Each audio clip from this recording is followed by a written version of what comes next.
या प्रकरणाची यादी आपली 207 वचने झालेली आहेत। आज 208व्या वचनापासून आपण पुढे बघणार आहोत। वचन होतं, मागील वचन होतं दासोहम न पुरे नायका, म्हणजे तुम्ही स्वतःला तुमच्यामधला जो सेवक भाव आहे तो तुम्ही काय केला पाहिजे, प्रगट ठेवला पाहिजे नेहमी, जेणेकरून तुमच्यामध्ये तो सेवक भाव असेल तर प्रत्येक जो काही विधी असेल, ईश्वरोक्त विधी असेल, ईश्वर सेवा दास्य असेल, ते तुम्हाला परत परत सांगण्याची आवश्यकता पडणार नाही। जर का तुम्ही परमेश्वराचे सेवक म्हणून वर्तत असाल तर प्रत्येक वेळी जो विधी प्राप्त होईल, जी आज्ञा तुम्हाला त्या ठिकाणी लक्षात येईल, ते आज्ञेचं पालन करण्याचं जे कर्तव्य जे आहे ते आपण सहजपणे करणार आहोत। त्यासाठी कुणी काही सांगायची आवश्यकता नाही। परत परत आपल्याला एकदा सांगितलं झालं किंवा त्याविषयी कुठल्याही प्रकारे विचार करण्याची सुद्धा आवश्यकता नाही आहे। जर का परमेश्वराने सांगितलेलं आहे सेवा, आणि आपण जर का सेवक या विभागामध्ये आपण मोडतो आहोत, तर मग लगेच आपण ती क्रिया करणार। पण त्यासाठी आपल्या मनामध्ये दासोहम न पुरे नायका, स्वामींनी प्रश्न एक प्रकारे विचारलेला आहे, एवढं पुरणार नाही का? म्हणजे तुम्ही स्वतः दास आहात एवढं जरी तुम्ही मनामध्ये आपली कर्तव्य भावना ठेवली तरी पुढचे कार्य आपोआपच होणार आहे। यानंतरचं आजचं वचन आपण घेणार आहोत 208 क्रमांकाचं आचाराचं, तुम्हा गोविंद गती नायका। या संदर्भातली लीळा आहे उत्तरार्ध 649 क्रमांकाची, राजया आव्हानी आवप्रती उत्तर देणे। स्वामी म्हणतात, नायका येथ रायाचा हाकारा येईल। औसांना स्वामी म्हणतात, येथ राजाचा हाकारा येईल, म्हणजे राजाचं बोलवणं येईल। आता रायाची दांडी पडवा येईल, दांडिये बैसोनी तेथ जाईल, पालखी येईल आणि त्याच्यात बसून जायचं। औसी म्हणितले जीजी येऊ काजी स्वामी जगन्नाथा। त्यांना असं वाटतं चांगली गोष्ट आहे, राजाकडनं आमंत्रण येतं, पालखी येते, येऊ द्या मग। तरी आम्ही आपल्या स्वामी पुढे खडखडत करीते खोलते जाऊनी, म्हणजे आम्ही स्वामींच्या समोर, त्या पालखीच्या समोर आनंदाने नाचत वगैरे असं आम्ही पुढे पुढे आम्ही त्याच्या पुढे चालू। आमच्यासाठी याच्यापेक्षा आनंदाची गोष्ट काय असेल? स्वामी म्हणतात, पोरे हो तैसे नव्हे की नायका। स्वामी म्हणतात, तुम्ही म्हणता तसं नाही आहे, तुम्हाला जसं वाटतं तसं नाही आहे की ते सन्मान म्हणून ते बोलवतायत, अशातला काही प्रकार नाही। पोरे हो तैसे नव्हे की नायका, ते ऐसे नेती आणि ऐसे लोटतील, म्हणजे ते अपमान म्हणून ते बोलवणार आहेत आणि त्याच्यासाठी ते म्हणून पालखी पाठवणार आहेत। औसा म्हणतात, जीजी स्वामी जगन्नाथा ताम्हासी कवणी गतीजी, म्हणजे त्यांना माहितीच आहे एरवी स्वामी सोडून जाणार आहेत उत्तर दिशेला, असन्निधान देणार आहेत, हे औसांना माहितीच आहे। आणि म्हणून औसा स्वामींकडे काळजीयुक्त स्वरामध्ये विचारतात स्वामींना की आता आम्हासी कवण गतीजी, म्हणजे आता तुम्ही चाललेले आहात आणि आम्हाला असन्निधान देत आहात, मग आता आमची गती कवन, म्हणजे आता आमचं पुढे कसं होणार, काय होणार? स्वामी म्हणतात, आता तुम्हासी गोविंदी गती की नायका। गोविंदी गती की नायका म्हणजे श्रीप्रभू आहेत रिद्धपूरमध्ये, त्या श्रीप्रभूंचं सन्निधान आता इथून पुढे तुम्हाला आहे। किंवा गोविंद गती नायका असाही एक अर्थ लावतात की वचनरूप गोविंदाचं सन्निधान, म्हणजे श्रीप्रभू आहेत।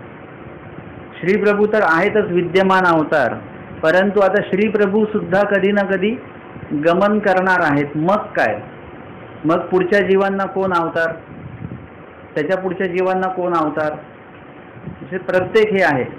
आता आपण असे आहोत की आपण अवतारांच्या सन्निधानी आपण राहू शकत नाही, अवतारही आपल्याला स्वतःला जवळ ठेवणार नाही, ठेवलेलं नाही आहे। मग असे जे अनधिकारी जीव आहेत किंवा ज्यांना स्वामी असन्निधान देत आहेत असे जे कोणी जीव आहेत, अशांना पुढा कवन गती म्हणजे कुणाचा आधार. आजचं हे म्हणजे वचन जे आहे ते महत्त्वाचंच आहे. आधार कुणाचा, कशाचा आधार असणार आहे आपल्याला? वचनरूप गोविंदाचा, म्हणजे स्वामींच्या ज्ञानाचा आधार आपल्याला असणार आहे. या महानुभाव साधकांमध्ये ज्या पण स्तरामध्ये लोक आहेत, नामधारक असतील, वासनिक असतील किंवा अनुसरलेले असतील, या सर्वांना ज्ञानाचाच आधार आहे. जेव्हा स्वामी भटोबासांना म्हणतात की असन्निधान धर्म जिज्ञासा, ते म्हणतात देवीविन काही धर्म असे, तेव्हा स्वामी म्हणतात तुम्ही म्हणता ते तैसेची, तुम्ही म्हणता ते बरोबर आहे, परंतु हे असे तया रक्षण म्हणजे ज्ञान ज्याच्याकडे आहे त्याचं रक्षण होणार आहे. आता तुमच्याकडे जर का एखाद्या गोष्टीचं ज्ञान आहे तर त्या ज्ञानामुळे तुमचं रक्षण होणार, म्हणजे त्या ज्ञानामुळे तुमचं नुकसान कधी होणार नाही. हे रक्षणाचं कार्य आहे.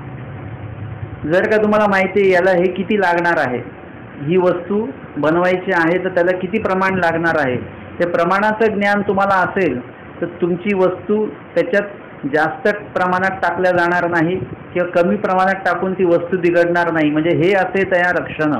कुठल्याही क्षेत्रातलं ज्ञान असलं की ते रक्षकच ठरत असतं. तसं ब्रह्मविद्या ज्ञान जे आहे ते ज्यांच्याकडे आहे त्यांना ते रक्षण म्हणून कार्य करणार आहे. महानुभाव पंथामध्ये जर का यायचं असेल तर जसं आधी नाम दिल्या जातं तसं नाम दिल्यानंतर मग ज्ञानसुद्धा घेणं गरजेचं आहे. नाहीतर नुसतं नाम घेऊन महानुभाव पंथात राहण्यात काहीही अर्थ नाही. एरवी भटोबासांनी म्हटलेलं आहे की 5 नामं घेऊन जो कोणी वाया गेला तर तो वाया जाऊ शकत नाही, गेला तर त्याला मी जबाबदार आहे. हे बरोबर आहे त्यांचं, परंतु शेवटी त्याच्यावर पण चालणार नाही. कारण की स्वामींनी परत सांगून ठेवले की आचरे तयाचा धर्म, म्हणजे तुम्हाला काहीतरी आचरण करावं लागेल, आचारापुरतं ज्ञान तुम्हाला काढावं लागेल. शेवटी प्रश्न कुठे येतो? ज्ञानाकडे येतो. म्हणजे ज्ञान असणं खूप गरजेचं आहे, नुसतं नाम असून चालणार नाही.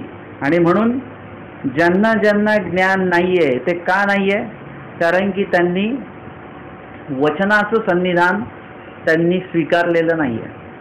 अनेक महानुभाव पंथातले लोक असे आहेत की ज्यांना सूत्रपाठ ग्रंथच माहिती नाही आहे, किंवा माहिती असला तरी तो पाठांतर करण्याच्यासाठी कोणीही काही धडपड त्यांची नाही आहे. बाकी इतर अनेक गोष्टींचे पारायण वगैरे लोक करत राहतात, 101 वेळा, 21 वेळा, 51 वेळा, कोणी 1001 वेळा पण करतात. परंतु कोणी असं मनावर घेत नाही की वचनं पाठांतर करायची आहेत. जी वचनं स्वामींनी सांगितलेत की वचनं जाऊ नये दिजे, स्वामींची आज्ञा आहे. ती कुठल्या जीवाची आज्ञा नाही, कुठल्या साधूची आज्ञा नाही, कुठल्या अधिकरणांची आज्ञा नाही, खद्द परमेश्वरांची आज्ञा आहे. आणि ती आज्ञा तुमच्यापर्यंत अधिकरणांनी पोहोचवली की वचनं जाऊ नये दिजे. आणि तेच वचन तुम्हाला काय होणार आहे? पुढे आधार म्हणून ठरणार आहे. जिथे जिथे तुम्हाला असन्निधान आहे, ईश्वराच्या श्रीमूर्तीचं असन्निधान आहे, तिथे तुम्हाला हे वचन उपयोगामध्ये येणार आहे. जिथे जिथे तुम्हाला विधीचं असन्निधान आहे त्या ठिकाणी तुम्हाला प्रत्येक वचन जे आहे ते तिथे उपयोगी येणार आणि ते वचन तुमच्यासाठी कार्यरूप होणार आणि ते साह्यभूत होणार आहे. आणि म्हणून वचन जे आहे ते वचन जाऊ देऊ नये. स्वामी सांगतात हे वचन, हा वचनार्थ वचन जाऊ नये दिजे. वचन आणि वचनाचा अर्थ हे महानुभाव साधकाला माहिती असणं खूप गरजेचं आहे.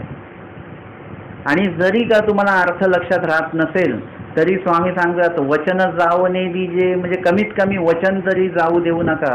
एक वचन जरी नुसतं पाठ असेल तरी त्याचा अर्थ तुम्हाला बरोबर, आधी तुम्ही जर का अध्ययन केलेलं असेल तर बरोबर तो वेळेवर आठवणारच आहे. आणि म्हणून वचन जे आहे ते वचन जाऊ देऊ नका. कारण वचन हे काय आहे? विहित आहे. जेव्हा परमेश्वर निरूपण करत असतात आणि निरूपण करत असताना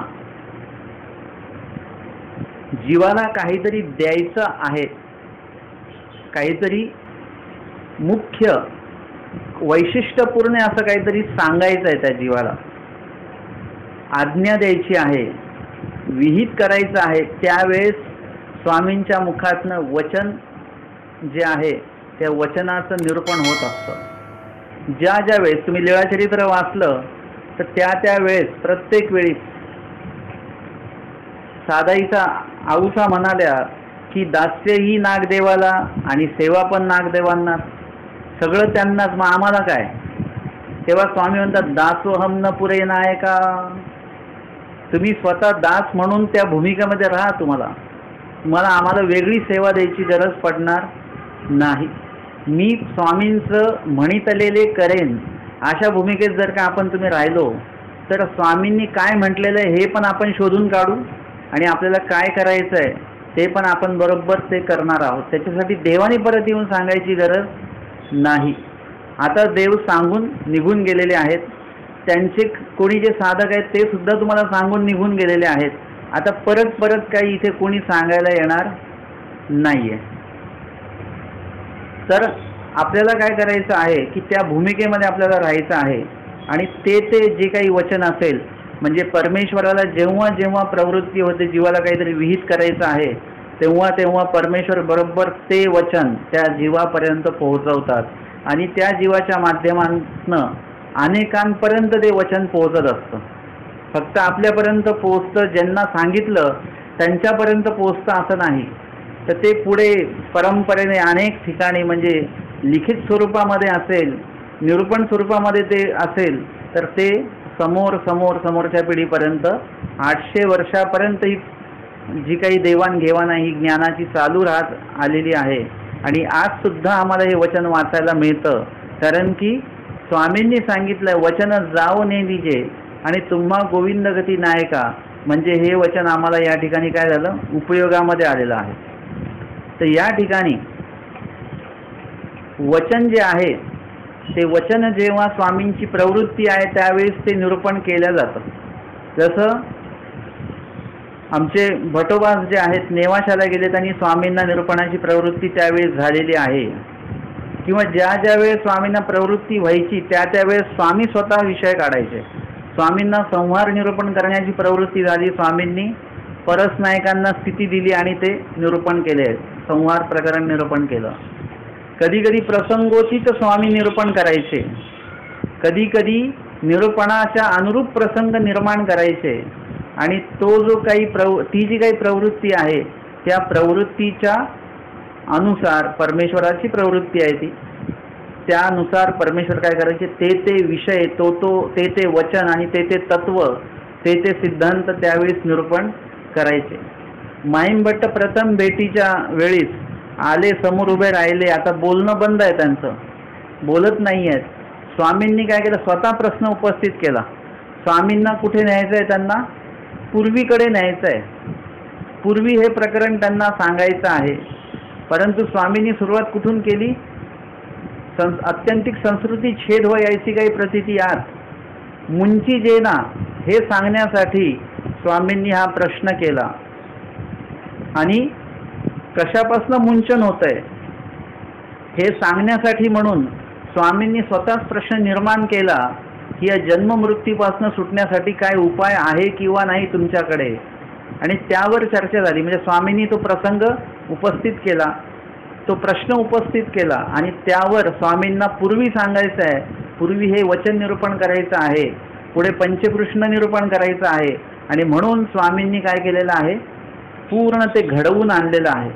म्हणजे एखाद्या वेळेस जेव्हा स्वामी परमेश्वराच्या प्रवृत्तीच्या अनुसार जेव्हा स्वामी निरूपण करत असतात त्यावेळेस जे स्त्रवल्या जातं, सांगितल्या जातं ते आहे वचन. आणि म्हणून आज सुद्धा आपल्याला इतर कशाचाही जर का तुम्हाला आधार नसेल तर वचनाचा आधार तुम्हाला आहेच आहे. साधाईला जेव्हा त्यांची आई आणि मैत्रीण बोलते की स्वामींनी आपल्याला फसवलं बरं का, स्वामी काही येणार नाहीत आता, फक्त आपल्याला काढून दिलं पुढे, तेव्हा तिला माहिती आहे की येत हसताही लटिकेनं बोली जे हो, असं सांगणारे स्वामी स्वतः खोटं बोलतील का? म्हणजे स्वामी कधी खोटं बोलणार नाही. स्वामींचं वचन प्रमाण आहे आणि म्हणून ती बोलते की तिला त्यावेळेस कोणाचा आधार आहे? आता वचनाचा आधार आहे. स्वामींनी सांगितलेल्या तत्वाचा तिच्याकडे आधार आहे. ती म्हणते स्वामी कधीही तत्वाच्या बाहेर स्वामी वर्तन करणार नाहीत. आणि म्हणून ती म्हणते की जर का स्वामी खोटं बोलले तर इकडचा सूर्य इकडे निघेल. स्वामी जे सांगतात ते एकदम बरोबर. वचनाचा आधार अजून एका ठिकाणी दिसतो आपल्याला. साधाईसांना स्वामींनी सांगितलं की बाबा तुम्हावर पडते आकाश धरजेल, न भियाहो साधे हो. तुम्ही काही घाबरू नका, आम्ही तुमच्यावर आकाश एवढं संकट जरी कोसळलं तरी आम्ही त्या ठिकाणी तुमचं सहाय्य आम्ही तुम्हाला करू, असं स्वामींनी सांगितलेलं होतं. या वचनाचा आधार कोणाला होता? भटोबासांना होता. भटोबासांनी हे ऐकलं. साधेला स्वामींनी असं आश्वासन दिलेलं आहे, हे वचन दिलेलं आहे. आमच्या भटोबासांनी ते वचन धरून ठेवलेलं आहे. हे वचन जाऊ नये दीजे, म्हणजे वचन जाऊ देऊ नये. का जाऊ देऊ नये? आणि गेलं तर काय नुकसान होऊ शकतं, पेक्षा पण असल्यानं जर काय फायदा होतो हे आपण बघूया. एकदा फायदा लक्षात आला की नुकसान आपण आपल्या आयुष्यामध्ये कधी करून घेणार नाही. त्या ठिकाणी ते वचन जे आहे ते आधारभूत आहे. आणि म्हणून त्यांनी सादाईसांना त्या परळी वैजनाथला त्या देवळामध्ये बसवलं आणि त्यांच्या आधारभूत अनेक महिलांना तिथे, म्हाताऱ्या कोताऱ्यांना तिथे बसवून दिलेलं आहे. आतमध्ये कोण बसलंय हे मुसलमानांना माहिती नाही. आणि साधाईसा आपलं नामस्मरण करत त्या ठिकाणी बसलेले आहेत. ही लीळा मागे पण मी सांगितली, परंतु त्याच्यामध्ये नामाचं महत्त्व आपण सांगितलं खास करून, की नामस्मरण त्या करत होत्या.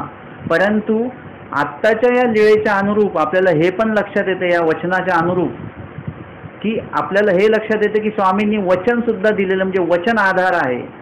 साधाईसांना तर काय कामी आलं? नामस्मरण कामी आलं. परंतु हा प्रसंगच कशामुळे घडला? तर ते भटोबासांमुळे. कारण भटोबासांनी वचन पकडून ठेवलेलं होतं. म्हणजे वचन कसं आपल्याला आधारभूत ठरत असतं, आपल्याला उपयोगी कसं पडतं, ह्याचा हा ह्याच लीळेचा, ह्याच घटनेचा, लीळेचा नाही, या स्मृतीस्थळातल्या ह्याच घटनेचा दुसरा जो दृष्टिकोन आहे तो आपण बघतोय. पहिला दृष्टिकोन बघितला की नामस्मरणामुळे साधेचं रक्षण झालं आणि सोबत इतरांचंही रक्षण झालं, हा दृष्टिकोन बघितला. परंतु या ठिकाणी स्वामींचं ते वचन भटोबासांनी धरून ठेवलं आणि त्याच्यामुळे त्यांनी साधाईसांना सांगितलं की बाबा तुम्ही इथे बसा, घाबरू नका, कारण स्वामींचं तुम्हाला आश्वासन आहे, स्वामींचं तुम्हाला वरदान आहे की तुम्हाला काहीही होणार नाही. आणि म्हणून तुम्ही बसा नामस्मरण करत. म्हणजे स्वामींचं वचन त्या ठिकाणी जर का ते नसतं, त्याचा आधार जर का भटोबासांना नसता, तर त्यावेळेस नेमकं काय केलं पाहिजे हे त्यांच्या लक्षात आलं नसतं. नामस्मरण वगैरे तर केलंच असतं त्यांनी, नाही असं नाही. परंतु हा बरोबर तेवढा तो जो काही उपाय आहे की या ठिकाणी साधाईसांना ते वरदान आहे, हे वचनाच्याच माध्यमातून स्वामींनी सांगून ठेवलेलं आहे. न भिया हो साधे हो तुम्हावरी येथून वाजत वारा धरी जेल वगैरे जे काय आहे, पडते आकाश धरी जेल, जी काही वचनं आहेत, म्हणजे नामसाधनेच्या माध्यमातून ते सहाय्य तर होणारच आहे त्यांना. परंतु त्यांना जे आश्वासन दिलेलं आहे ते आश्वासन सुद्धा कुठेतरी त्यांना ते उपयोगी पडणार आहे आणि ते पडलेलं सुद्धा आहे. आणि म्हणून या ठिकाणी स्वामी सांगतात की वचन जाऊ नये दीजे, की या वचनाचा आधार कसा आहे आपल्याला आत्ताच्या काळामध्ये.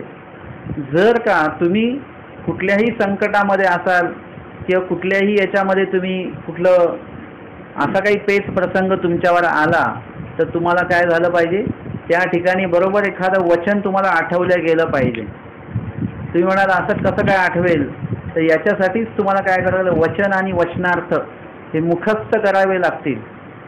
तेव्हा जाऊन कुठेतरी तुम्हाला प्रत्येक वेळी वचनाला वचन, वचनाला वचन आठवत राहील. प्रसंग कुठलाही जरी असला तरी त्या ठिकाणी वचन तुम्हाला आठवेल.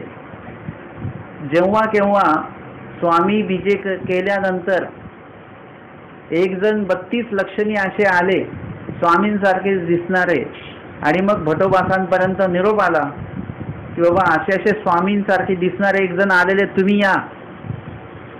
आता भटोबासांना कशाचा आधार होता? वचनाचा आधार होता. भटोबासांना स्वामींनी सांगून ठेवलेलं होतं, आता तुम्हा नव्या संबंध, आता आम्ही तुम्हाला परत भेट देणार नाही, आता पुन्हा संबंधीच भेट होणार. म्हणजे आता भेट होईल का? वचन सांगून ठेवलेलं. वचनाचे आधार बघा कसे कसे आहेत.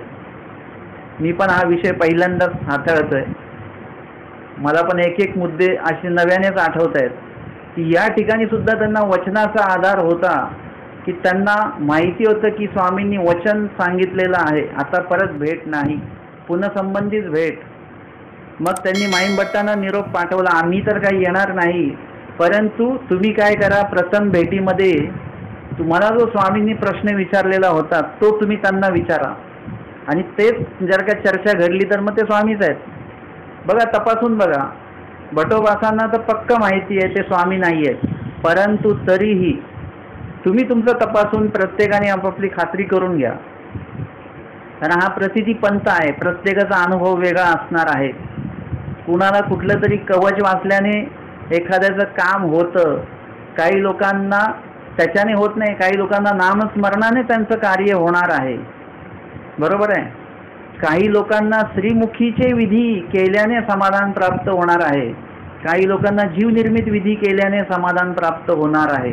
प्रत्येकाचे अधिकार ठरलेले आहेत.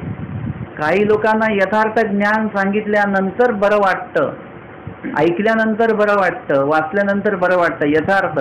काही लोकांना अन्यथार्थ जर का सांगितलं तर त्यांना बरं वाटतं. जर का कोणाला काही संकट आहेत, जर का त्यांना सांगितलं की तुम्ही नामस्मरण करा फक्त, बाकी काही करू नका, देवाच्या लीळा आठवा, काही होणार नाही, तर त्याला ते समाधान पावणारच नाही.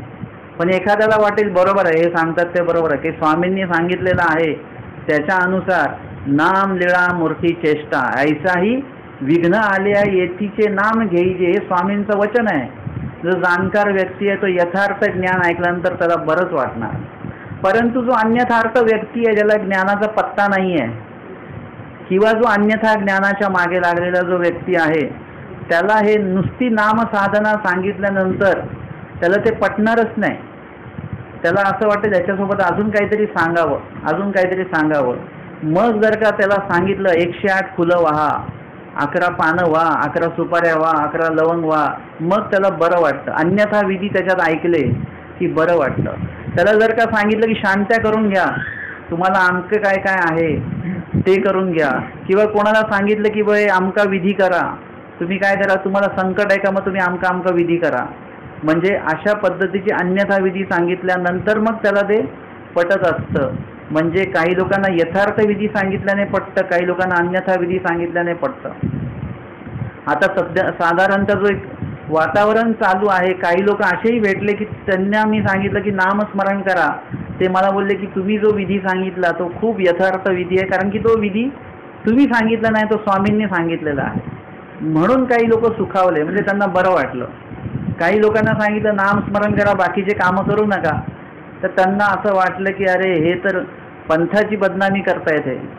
आता ही काही पंथाची बदनामी आहे? काही अमका अमका तमका तमका अन्यथा विधी करू नका हे सांगणं पंथाची बदनामी आहे का? उलट अभिमान आहे. आमच्या पंथामध्ये अंधश्रद्धा हा प्रकार आमच्या पंथामध्ये नाही, आम्ही अभिमानाने आम्ही सांगू शकतो. मंदिरात आलेल्या लोकांना आम्ही सांगतो आम्ही गंडा दोरा ताईत अंगठ्या आम्ही काहीही देत नाही. हे अभिमानाने सांगण्यासारखी गोष्ट ही काही पंथाची बदनामी नव्हे, ही उलट पंथाची प्रतिष्ठा आहे. जेव्हा तुम्ही 4 लोक ते सांगाल ना, तेव्हा तुमच्या पंथाकडे लोक ते काही तुमचा पंथ स्वीकारणार नाहीत, परंतु ते तुमच्या पंथाकडे अभिमानाने बघतील की जगाच्या पाठीवर असा सुद्धा पंथ आहेत की जे कुठल्याही प्रकारचा अंधश्रद्धा बाळगत नाहीत आणि अंधविश्वास त्यांच्याकडे कुठल्याही प्रकारचा नाही आहे. म्हणून मानवपंथीय साधकांनी कुठल्याही प्रकारचे खड्यांच्या अंगठ्या घालू नयेत. असतील तर त्या काढून टाकाव्या, कारण की ती एक प्रकारची देवता भक्ती चालू आहे. अपेक्षापूर्वक अन्य धर्माचा आणि त्यानिमित्ताने अन्य खड्यांचा अंगीकार ही सुद्धा देवता भक्तीच आहे, एक प्रकारे सुरुवात झालेली आहे त्याची ती, आणि म्हणून ते काढून टाकले गेले पाहिजेत. आपल्याला स्वामींनी जे काही ओटे गोटे दिलेले आहेत तेच आमचं सगळं काय आहे. स्वामींनी आम्हाला जे काही ज्ञान दिलेलं आहे तेच आमच्यासाठी सगळं काय आहे. स्वामींनी जे काही त्यातनं आचार विहित केलेले आहेत तेच आमच्यासाठी सगळं आहे. आणि हे सगळं तुम्हाला कशातनं कळणार आहे? आता जे लोक अन्य धर्माचं जे पण काही विधी करत असतात, म्हणजे अन्य धर्मानुसार जे जे काही विधी केल्या जातात, जे आमच्या मानव पंथातच नाही आहेत, उपवास नाही आहे, अजून काही काही विधी आहेत जे आमचे मानवपंथीय लोक जे आहेत अन्य धर्मातनं येऊन ते करत असतात. हे जे काही विधी आहेत ते, जसं कालच आमचा विषय झाला हिंदी प्रवचनामध्ये, विधी निषेध न व्हावा, तुम्हा विधी निषेध न व्हावा, त्याच्यामध्ये सांगितलं. म्हणजे कर्मराटीचे विधी आणि कर्मराटीचे निषेध. कर्मराटीचे विधी असतात ना, की आज आमका आमका आहे पौर्णिमा. आता आमच्या महानुभाव साधक लोकांना पौर्णिमा आणि अमावस्याचं काय आहे? आपले लोक आज उपार करायचा म्हणजे का, आज पौर्णिमा आहे. महानुभाव पंथाच्या साधकांना विधिनिषेध न व्हावा या वचनाचं जर का माहिती नसेल तर ते लोक पौर्णिमा आणि अमावस्येला उपार करणारच, कारण की वचनाचा आधारच नाही आहे त्यांच्याकडे. वचन जावणे दिजे त्यांनी येऊच दिलं नाही आहे पहिले वचन, तर जाणून देण्याचा प्रश्नच नाही आहे, म्हणजे वचनच नाही आहे त्यांच्याकडे ते. त्याच्यानंतर पुढे जर का आपण बघितलं निषेध न व्हावा म्हणजे जर का कोणी सांगितलं की तुम्ही असं करा, उद्यापासनं स्मरण चालू करा, ते म्हणतात उद्या नाही मी परवापासनं करेन. का नाही, उद्या शनिवार आहे. निषेध न व्हावा म्हणजे तुम्हा विधिनिषेध असू नये. महानुभावपंथीय साधक व्यक्तीला कुठलाही विधिनिषेध नाही आहे.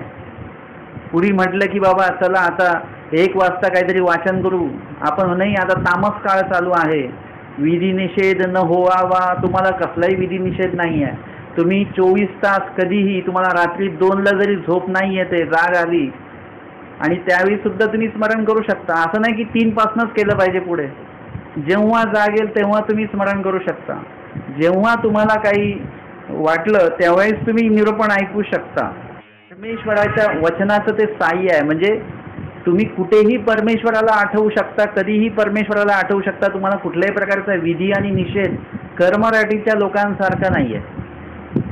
कालच्या त्या लीळेमध्ये त्यांना म्हणजे विटाळ होता, अस्पर्शी होते ते, परंतु स्वामींनी सांगितलं तुम्हा विधिनिषेध न व्हावा. म्हणजे तुम्हाला स्वामींनी आपला अंगठा त्यांच्या कपाळाला लावला आणि त्या घाबरल्या. स्वामी म्हणतात अरे तुम्ही आमचा अंगठा हे केला, विटाळला आमचा अंगठा, आता हा अंगठा शुद्ध करण्यासाठी लोणारला न्यावा लागेल, तिकडे न्यावं लागेल असं. परंतु वास्तविकता तसं काय आहे का, नाही. तुम्ही कर्मराटीचे जे विधी निषेध आहेत ते तुम्ही इथे महानुभाव पंथामध्ये पाळण्याचं काही एक काम नाही आहे का काही. आता तुम्ही इथे याल आणि तुमच्या कुलदैवताचं स्तोत्र म्हणाल का इथे, काही म्हणण्याची गरज नाही आहे. कुठलंही स्तोत्र आमच्या महानुभाव पंथाच्या ह्याच्यामध्ये नाहीच आहे मुळामध्ये. म्हणजे स्तोत्र बित्र काय म्हणण्याच्या भानगडीतच पडू नये महानुभाव पंथीय लोकांनी. महानुभाव पंथीय लोकांनी नाम आठवायचं, तत्संदर्भातली लीळा आठवायची. नाम लीळा मूर्ती चेष्टा. आता त्याचं एक प्रमाण परत देता येईल आपल्याला. स्मृतीस्थळामध्ये त्यांनी विचारलं भटोबासांना की आता असनिधान स्थित जीवांना विधी कुठला. भटोबासांना ते वचन माहिती नाही आहे जे स्वामींनी महादाईसांना सांगितलंय. त्या वचनाचा आधार जो पाहिजे असला पाहिजे. म्हणजे भटोबासांना स्वतःचं विधी माहिती आहे, त्यांचा विधी चालू आहे, परंतु हा प्रश्न एकदम असा आला की असनिधान स्थित जीवांना स्वामींनी मुख्यत्वे कुठला विधी सांगितलेला आहे. आता हे निरूपण भटोबासांनी ऐकलेलं नव्हतं आणि ते जे वचन सांगितलेलं स्वामींनी ते वचन त्यांच्याकडे, त्या वचनाचा आधार भटोबासांकडे नव्हता की समोरच्याला काय सांगायचं आहे, माझं तर बरोबर चाललंय माझं. आणि मग त्या ठिकाणी त्यांना तर माहिती नाही, परंतु त्या ठिकाणी महादाईसा तिथे उपस्थित आहेत. महादाईसांना कुठल्या तरी एका निरूपण प्रसंगी स्वामींनी ते असनिधान स्थित जीवाने काय केलं पाहिजे याचं वचन स्वामींनी सांगून ठेवलेलं आहे आणि महादाईसांना ते लक्षात आहे, निरूपण प्रसंग पूर्ण. आणि म्हणून आत्ता जेव्हा तो विषय निघाला तेव्हा महादाईसांनी काय केलं, ते वचन सांगितलं की नाम लीळा मूर्ती चेष्टा हे वचन आहे. ते हे वचनाचा आधार महादाईसांकडे होता, भटोबासांकडे नव्हता.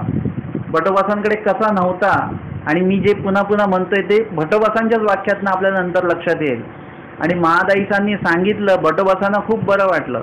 भटोबास म्हणतात की स्मरणे विन मार्ग गडबडीला होता तो म्हातारी राखीला. म्हणजे बघा, आज जर का मी यांना स्मरण विधान आहे असनिधान स्थित जीवांसाठी हे जर का मी सांगू शकलो नसतो, कारण की भटोबासांना जरी माहिती आहे तरी वचन प्रमाण द्यावं लागतं ना. वचन प्रमाण दिल्यानंतर, कारण की समोरची जी लोक आहेत ती काही आपल्यासारखी नाही की जे सांगितलं ते ऐकून घेतील. त्यांना पण सुद्धा वचन प्रमाण पाहिजे. केशराज बास आहेत, पंडित बास आहेत, हे वचनांवर सगळे बोलणारी लोक आहेत. म्हणजे त्या लोकांविषयी हे 2 जण जे आहेत त्या दोघांविषयी भटोबास म्हणतात की ह्यांच्यासोबत चर्चा करताना माझं शास्त्र उजळतं असं भटोबास म्हणतात. म्हणजे त्यांची चर्चा किती जबरदस्त असेल, प्रत्येक गोष्टीवर किती चांगल्या प्रकारे ते बोलत असतील, प्रश्न विचारत असतील. आणि भटोबासांना सुद्धा प्रत्येक वेळी बोलताना यथार्थशिवाय, एरवी पण भटोबास यथार्थशिवाय काही बोलतच नाहीत आणि यांच्याशी बोलताना एकदम यथार्थाची काय लागत असेल, फार जी कसोटी लागत असेल. प्रत्येक गोष्ट भटोबासांना सांभाळून बोलायची आहे, कुठेही स्वतःच्या खिशातलं काहीही टाकायचं नाही. जे यथार्थ आहे, जे वचनोक्त आहे तेच बोलायचं आहे. आणि म्हणून वचनोक्त बोलायचं आहे, परंतु नेमकं याचं वचन स्वामींचं काय आहे ते निरूपण मला माहिती नाही आहे. आणि म्हणून भटोबास आणलंय. वांचून भटोबासांना तो विधी माहिती नव्हता अशातला भाग नाही, माहिती तर होता. स्वामींनी भटोबासांना सांगून ठेवलंय. नामाचे 10 आहे जे स्वामींनीच सांगितलेत ना, निरंतर परमेश्वराचे आठवावे वगैरे. परंतु त्याचा क्रम काय आहे, त्याचं वचन काय आहे हे भटोबासांना माहिती नव्हतं. आणि म्हणून त्या वचनामुळे भटोबास आडले. आणि ते वचन आमच्या महादाईसांनी सांगितलं की एकदा असा निरूपण प्रसंगी स्वामींना मी विचारलं होतं आणि स्वामींनी मला हे अमकं सांगितलेलं होतं. हा वचनाधार महादाईसांकडे होता. आणि म्हणून तेव्हा त्यांनी सांगितल्यानंतर भटोबास म्हणतात, स्मरणैविन मार्ग गडबडीला होता. म्हणजे इथे संदेह निर्माण झालेला होता, परंतु म्हातारी राखीला म्हणजे महादाईसांनी बरोबर त्याचं उत्तर देऊन तो संदेह फेडला. आणि उत्तर कसं दिलं, श्रीमुखीचं वचन प्रमाण दिलं. कधीही आम्हाला जर का काही प्रमाण पाहिजे असेल तर ते वचनाचं प्रमाण असणं गरजेचं आहे. महानुभावीय वासनिकांनी, उपदेशी मंडळींनी त्यांना कुणीही काही प्रमाणं दिले, कसलीही प्रमाणं दिले तर ती खपवून घेऊ नका. ती वचनोक्त आहेत की ते बघा. तुम्हाला जर का कोणी सांगितलं की तुम्ही हे आमकं काव्य वाचा, तुमचं काम होईल, तर त्याचं प्रमाण द्या. कुठे स्वामींनी सांगितलेलं आहे वाचायला, प्रमाण मागा त्याचं आणि मग वाचा. कोणी जर का तुम्हाला सांगितलं हे आमके आमके 11 विडे ठेवा, तर त्याचं प्रमाण मागा तुम्ही. कसलं काय प्रमाण आहे त्याचं, प्रमाण मिळालं तर ते 11 विडे नाही 22 विडे व्हा, परंतु प्रमाण मागा. प्रमाण आम्हाला 10 आणि 11 विड्यांचं नाही, नामाच्या 10 ठायाचं प्रमाण आहे. मात्र हे लीळा त्याची अख्खी स्पेशल लीळा आहे. मग जर का एवढं सगळं लिखित स्वरूपामध्ये आलेलं आहे, सगळं स्पष्ट आहे, मग अजून आमची धडपड का चालू आहे. त्यावेळीच मार्ग गडबडीला होता, तो म्हातारी राखीला. परंतु मग आता आपण आपली गडबड का चालू आहे, आपली धडपड इकडे तिकडे का चालू आहे. कारण की आमच्याकडे वचन हा प्रकारच नाही आहे. ज्या दिवशी तुमच्याकडे वचनं येतील, आता जर का मला कुणी कुठला विधी येऊन सांगितला तर मी मान्य करेल का. बघा तुम्हाला अजून एक फायदा सांगतो. त्या दिवशी आम्हाला एका सत्संगामध्ये एका बाईनी, ग्रस्त तुमच्यासारखी ग्रस्त बाई आहे, आपल्या सत्संगाला नवीनच जॉईन झालेल्या आहेत, त्यांचा अनुभव सांगतो मी. नाव सांगणार नाही, अनुभव सांगेन. त्यांनी मला सांगितलं की त्यांच्याकडे कुणीतरी महानुभावपंथीय साधू की ग्रस्त नाही बरं का. साधू म्हटलं तर साधूची बदनामी होते, ग्रस्त म्हटलं तर परत ग्रस्ताची बदनामी होते. म्हणून मी फक्त कॉमन असं म्हणेन की महानुभावपंथीयच होते. ते साधू होते का ग्रस्त होते मी बोलणार नाही, काही लोक दुखावतात त्याच्यामुळे. तर ते महानुभावपंथीय साधक आले आणि ते ज्योतिषी होते बरं का. ते ज्योतिषी होते. त्या बाईंना ते म्हणतात की बाबा तुमच्या घरी काय चालू आहे, अमकं टमकं हे ते. असं मी ज्योतिष बघतो, आपण काय करूया, सांगूया, मी सांगेन तुम्हाला काहीतरी विधिविधान. ती बाई तुमच्यासारखी सामान्य बाई बरं का, ती काही विद्वान बाई वगैरे काय नाही. परंतु त्या बाईनी लीळा ऐकलेली आहे निळभट्ट भांडारेकरांची.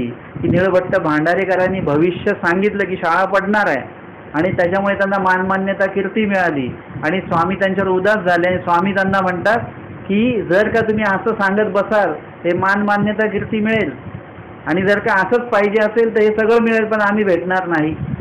ही लीळा आणि या लीळेतला स्वामींचा संवाद त्यांना माहिती आहे.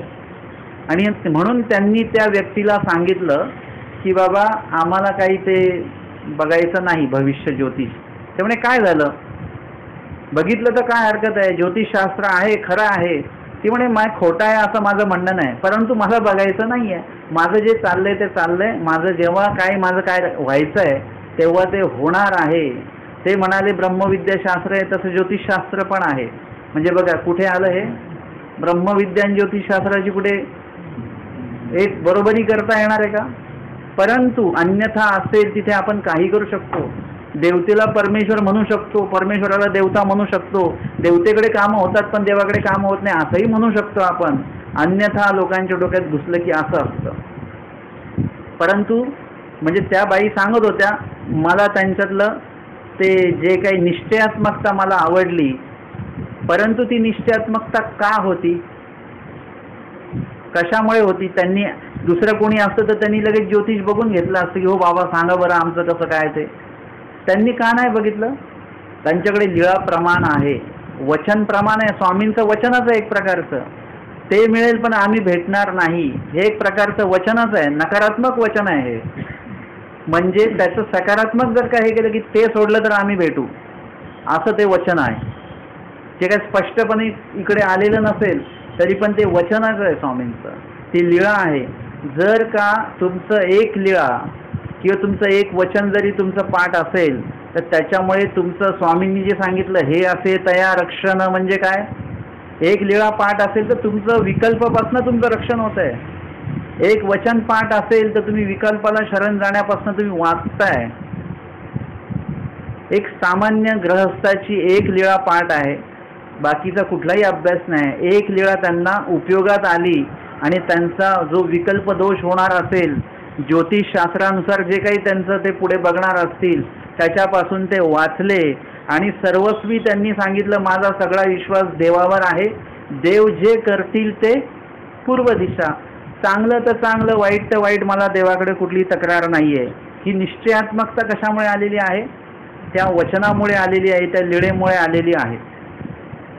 ऐकल्यानंतर काय झालं, त्यांच्यामध्ये ते निरूपण ऐकताना निरूपणामध्ये वचनं आली. वचनं ऐकली त्यांनी की या मानव पंथामध्ये जे परमेश्वर आहेत, म्हणजे चक्रधर स्वामी आहेत, त्यांनी जे काही निरूपण केलेले त्या निरूपणामध्ये त्यांनी जे काही वचनं त्यांच्या साधकांना दिलेली आहेत, सांगितलेले तुम्ही अजिबात घाबरू नका, आम्ही तुमचं रक्षण करू, आम्ही तुम्हाला सहाय्य करू, किंवा नामस्मरण करा, हे जे काही ठामपणे स्वामींनी वचनाच्या माध्यमातनं जे जे काही निरूपण केलेलं आहे ते ते निरूपण त्यांनी ऐकलं आणि त्यांना कुठेतरी प्रतीती यायला लागली की अरे हो, स्वामींचं नाम हे महत्त्वाचं आहे, प्रत्येक साधक हे नामस्मरण करतात. म्हणजे ते जे काही वचन आहे ते वचन त्यांना कुठेतरी कामी आलं आणि त्यानुसार ते सुद्धा वर्तन करायला लागले, आवडी वाढली त्यांची.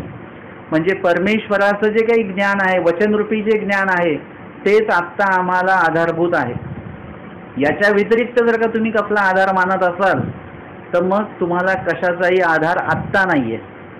कारण की परमेश्वर तुम्हाला कसे कळतील किंवा परमेश्वराचा अनुभव कसा येईल जर का तुम्ही आचरणच नाही केलं एखाद्या विधीचं. मग एखादा विधीच कसा कळेल आपल्याला? वचन वाचल्याशिवाय आपल्याला विधी कळणार नाही. विधी कळल्या तरच पुढे आचरण करू, आचरण केलं तरच आपल्याला अनुभव येतील, अनुभव आला तर प्रतीती येईल, प्रतीती आली तर धर्म दृढ होईल. याची सगळ्याची सुरुवात ज्ञानापासून होते आणि ज्ञान हे सर्व वचनांमध्ये आलेलं आहे, लीळेंमध्ये आलेलं आहे, वचनांमधनं आलेलं आहे. आणि ते सगळं केशराज बासांनी स्वतंत्र ग्रंथपाठ निर्माण केला. लीळाचरित्रातलेच वचनं वेगळी काढली, ती आमच्यासाठी दिली स्पेशली. वाचा तुम्ही हे. कशासाठी वाचा? कारण की एक एक वचन वाचत असताना एक एक अनुभव जो येणार आहे, एक एक जी प्रतीती आहे ही कोणी दिलेली आहे? हा अनुभव जो आहे हा परमेश्वराने आपल्याला दिलेला आहे. की ऐरा गैरा नाही आहे, कोणी की आपल्याला शब्द दिला आणि उद्या पाळला नाही. हे काही मनुष्य जात नाही आहे, ही काही देवता जात नाही आहे, काही प्रपंच जात नाही आहे, परमेश्वर आहेत की त्यांनी जे सांगितलेलं आहे ते होणार म्हणजे होणारच आहेत. हा अनुभव आहे भटोबासांना आणि म्हणून त्यांनी साधाईसांना तिथे बसवलं ना. त्या रक्ताळलेल्या तलवारी घेऊन आलेले आहेत ते लोक, म्हणजे ते तर मारणारच आहेत. ते काही कोणाचं काही बघतच नाही, कोण लहान मुलगा आहे का काय आहे, सगळ्यांनाच मारतात येते. अशा लोकांपुढे एक नाम घेणारी एक म्हातारी बाई कशी काय टिकू शकते? कारण की तिच्याकडे वचनाचा आधार आहे, तिला स्वामींचं आश्वासन आहे आणि तिला हे माहिती आहे की स्वामी कधीही खोटं बोलणार नाहीत. हे तेव्हापासून आहे ते. जेव्हा ती बोलली आईला की स्वामी खोटं बोलले तर मग इकडचं सूर्य इकडे निघेल, स्वामी खोटंच बोलू शकत नाही, किती विश्वास आहे त्या बाईला. तो विश्वास इथे कामी आला की एवढा मोठा प्रसंग आहे की इथे तिने विश्वासच ठेवला नसता, आपल्यासारखं असतं तर अजिबात ठेवलाच नसता.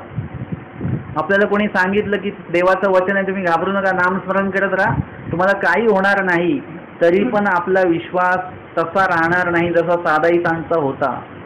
आणि म्हणून त्या ठिकाणी हे वचन जे आहे ते वचन प्रत्येक ठिकाणी तुम्हाला सांगतं की परमेश्वराने काय सांगितलेलं आहे परमेश्वर काय करवून घेणार आहेत आणि परमेश्वर कशा प्रकारे सहाय्य करणार आहेत, एकदमभूत परमेश्वराचं कार्य जे आहे ते वचनांमध्ये सांगितलेलं आहे. जीवाने काय केलं पाहिजे हे सुद्धा वचनामध्ये आलेलं आहे. देवता कशा आहेत हे सुद्धा वचनात आलेलं आहे. प्रपंच कसा हे सुद्धा वचनात आलेलं आहे.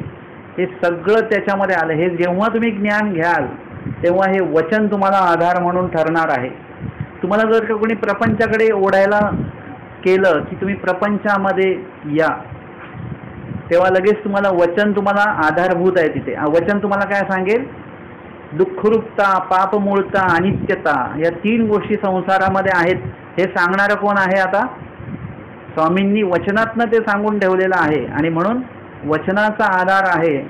आजच्या सत्रामध्ये आपण हेच बघितलं की तुम्हा गोविंद गती नायका, म्हणजे आत्ता तर तुम्ही श्रीप्रभूंच्या सन्निधानी जा, परंतु नंतर श्रीप्रभू कधीतरी विजय करणार आहेत. मग तुम्ही तेव्हा तुम्हाला ज्ञानाचं आणि वचनाचं सन्निधान आहे. प्रत्येक वेळी तुम्हाला वचन सहाय्यभूत होणार, वचन तुम्हाला मार्गदर्शक ठरणार आहे. आज जरी गुरु आपल्याला ज्ञान देऊन गेले, सगळेजण म्हणतात गुरुमुखे ज्ञान घ्या, गुरुमुखे घ्या, गुरुमुखेच घ्या ज्ञान. कारण की गुरुमुखे जेव्हा ज्ञान घेणार तुम्ही त्यावेळेस काय होईल की तुम्हाला यथार्थ अर्थ ते तुम्हाला सांगणार आहेत.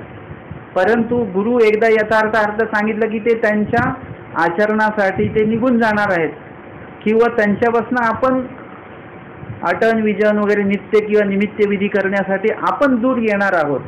मग अशा वेळेस जर का तुम्हाला काही अडचण पडली तर मग त्यावेळेस काय करणार? त्यावेळेस कोण मार्गदर्शक आहेत तुम्हाला तिथे? तर गुरूंनी जी वचनं स्वामींची सांगून ठेवलेली आहेत, त्याचे यथार्थ अर्थ सांगून ठेवलेले आहेत, ती वचन तुम्हाला तिथे कामी येणार आहेत. आता तिथे ना गुरुजी स्वतः येणार आहेत ना परमेश्वर स्वतः येणार आहेत. येणार दोघं पण नाही आहे. कारण की ते येण्यासाठी काहीतरी अंतर लागणार, काहीतरी अडथळे आहेत. गुरु येऊ शकत नाही, परमेश्वर येऊ शकतात, परंतु आत्ता येणार नाही आहेत. आत्ता तुम्हाला काय करावं लागेल? तुमच्याकडे जे वचन आहे ते उपयोगामध्ये आणावं लागेल. ते जेव्हा तुम्ही उपयोगात आणाल तेव्हा मग कुठे परमेश्वर येतील. जोपर्यंत तुम्ही उपयोगात आणत नाही ते वचन, तोपर्यंत परमेश्वर सुद्धा येणार नाहीत. जसं द्रौपदी पांडवांना 88,000 ऋषी आले त्यांच्याकडे जेवायला, तेव्हा स्वामी पण आहेत तिकडे, हे पण इकडे आहेत, सगळं व्यवस्थित आहे. परंतु देव कधी आले? लगेच आले का न बोलवता? त्यांना उपयोग करावा लागला. विनंती हा जो काही प्रकार आहे तो विनंती त्यांना करावी लागली, तेव्हा स्वामी तिथे उपस्थित झालेले आहेत. म्हणजे तुम्हाला काय करावं लागेल? वचनाचा उपयोग घ्यावा लागेल, तेव्हा परमेश्वर येतील. आणि म्हणून वचन सदोनीत आपल्याकडे असू द्या आणि वचनाचं आचरण सदोनीत आपल्याकडे असू द्या, त्याने परमेश्वर प्रसन्न होतील, येतील आणि आपल्याला असन्निधान स्थित जीवांना वचन आणि वचनोक्त जे ज्ञान आहे त्या ज्ञानाशिवाय दुसरा तिसरा कुठलाही आधार सध्या आपल्याला नाही आहे. आणि जर का त्या वचनाचा आधार आपण धरला आणि त्यानुसार आपण कर्तव्य आपलं बजावलं तर त्याच माध्यमातून परमेश्वराचा जो आधार आहे तो आपल्याला या ठिकाणी प्राप्त होणार आहे. आचार्य या प्रकरणाचं या ठिकाणी आज आपण श्रवण करत असताना 208 क्रमांकाचं वचन आणि उत्तरार्ध 649 क्रमांकाची लीळा या ठिकाणी आपण श्रवण चिंतन केलेली आहे. दंडवत हो.